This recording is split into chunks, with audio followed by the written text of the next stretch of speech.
रमज़ान का महीना मतलब रोज़े या फास्टिंग या इंटरमिटेंट फास्टिंग, चाहे ये रमज़ान के एतबार से कर रहे हों या एक आम दुनिया में सेहत को हासिल करने के लिए, हेल्थ को अच्छा करने के लिए अगर फास्टिंग या इंटरमिटेंट फास्टिंग कर रहे हैं, तो इसका मतलब ये है कि हमारी सेहत बेहतर हो जाना चाहिए, हम ज़्यादा फिट हो जाना चाहिए। लेकिन क्या इस महीने में ये फास्टिंग और इंटरमिटेंट फास्टिंग करते हुए हमारा डाइजेशन गड़बड़ा जाता है, हमें भारीपन आ जाता है, गैस बनती है, बदहज़मी हो जाती है, कब्ज़ हो जाता है, एसिडिटी हो जाती है? क्या हमारा वेट कम होने के बजाय बढ़ जाता है? क्या हमारी एनर्जी लेवल बेहतर होने के बजाय कम हो जाती है, भारीपन, सुस्ती, लेथार्जीनेस आ जाती है? अगर शायद कुछ ऐसी चीज़ें हमारे साथ हो रही हो, ये परेशानियाँ हम फेस कर रहे हैं या हमको ये दिक्कतें हो रही हैं, तो अगले कुछ मिनट में जो टिप्स हम आपके साथ शेयर करने जा रहे हैं, ये आपकी ना सिर्फ इन परेशानियों से बचा सकते हैं, बल्कि एक बेहतर लाइफस्टाइल, बेहतर हेल्थ और बेहतर फिटनेस को भी हासिल करने में मदद कर सकता है। कैसे? देखिए, हमें क्या चीज़ों का ध्यान रखना है। ये फास्टिंग और इंटरमीडिएट फास्टिंग तो इसलिए है कि डाइजेशन अच्छा हो जाए। जब डाइजेशन अच्छा होगा,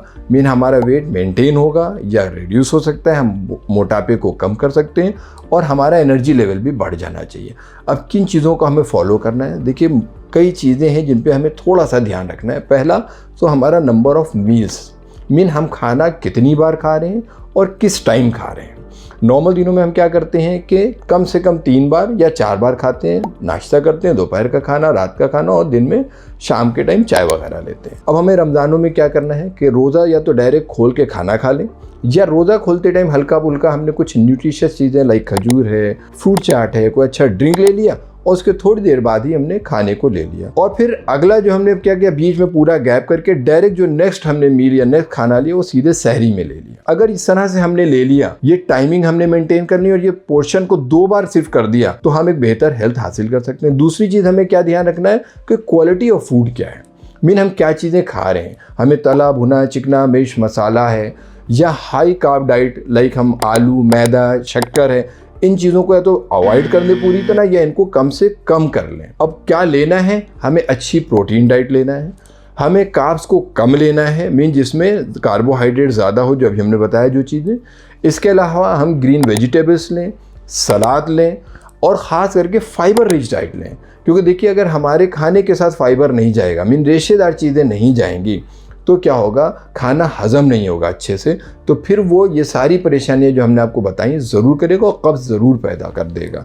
हमारा जो मोशन है वो ख़राब हो जाएगा, कब्ज़ हो जाएगा, तो सारी बीमारियां अपने आप हो जाएंगी। तो उसमें हम क्या करें, गाजर है, मूली है, खीरा है, ककड़ी है, और जो हम आटा ले रहे हैं वो भी थोड़ा सा मोटा आटा लें, बहुत महीन ना लें। तो 2 चीज़ें हो गई कि हमें मील्स कितनी बार लेना है, क्या टाइम लेना है, क्या खाना है। तीसरी चीज़ ये है कि हमारा पानी का इंटेक। नॉर्मल दिनों में तो हम 2.5-3 लीटर पानी आराम से लेते हैं, लेकिन रमज़ान या जब हम फास्टिंग पीरियड होता है किसी भी एतबार से, तो हमारा पानी का इंटेक कम हो जाता है। जैसे ही पानी का इंटेक कम होगा, वो सीधे डाइजेशन को भी प्रॉब्लम करेगा और हमारे एनर्जी लेवल को भी प्रॉब्लम करेगा। तो हम कोशिश करें कि एटलीस्ट 2 लीटर तो पानी हमारा चला ही जाए। अगर ये 2 लीटर पानी ले लेते हैं तो डाइजेशन भी बहुत स्मूथ रहेगा और एनर्जी लेवल भी हमारी मेंटेन रहेगी। तीसरी चीज़ जो हमें ध्यान रखना है वो ये कि हमारा जो स्लीप पैटर्न है, ये स्लीप पैटर्न हमारा मेंटेन होना चाहिए कि एटलीस्ट हम कम से कम 6 घंटे की नींद को लें।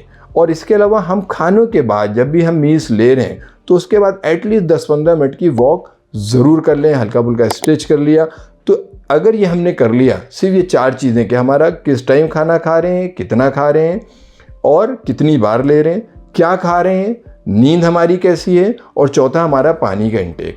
तो ये 4 चीज़ों का ख्याल रख के ना सिर्फ हम इस महीने में फिजिकली फिट हो जाएंगे, एनर्जी लेवल बढ़ जाएगा, हेल्थ अच्छी हो जाएगी, बल्कि जब ये चीज़ें अच्छी होंगी तो हम स्पिरिचुअली फिट होने के लिए जो इस महीने में हम कर रहे हैं, हमारे पैदा करने वाले से कनेक्शन अच्छा बेहतर हो जाए, उस अल्लाह से, ईश्वर से, मालिक से हमारा ताल्लुक़ कायम हो जाए, तो वो भी अपने आप हो सकेगा जब हम पूरी तरह से सेहतमंद होंगे। इसके साथ साथ इस महीने में ये जो फास्टिंग है, आज पूरी दुनिया जो फास्टिंग को प्रमोट कर रही है, इसका एक बहुत बड़ा और फ़ायदा है कि ऑटोफेगी के थ्रू क्या है कि ये कैंसर तक से बचने या उसकी ठीक होने में भी बहुत मददगार साबित होता है। लेकिन ये तभी होगा जब हम प्रॉपर रूटीन को, प्रॉपर चीज़ों को फॉलो करेंगे। तो इसको फॉलो करिए, फिट रहिए, हेल्दी रहिए, एनर्जेटिक रहिए, खुद भी और अपने वो जो नियर डियर वंस हैं जिनके लिए हम चाहते हैं कि वो भी फिट रहें, हेल्दी रहें, तो उनके साथ शेयर करिए ताकि ना सिर्फ हम बल्कि सारे लोग एक बेहतर लाइफ, एक बेहतर हेल्थ को एंजॉय कर सकें। Thank you so much.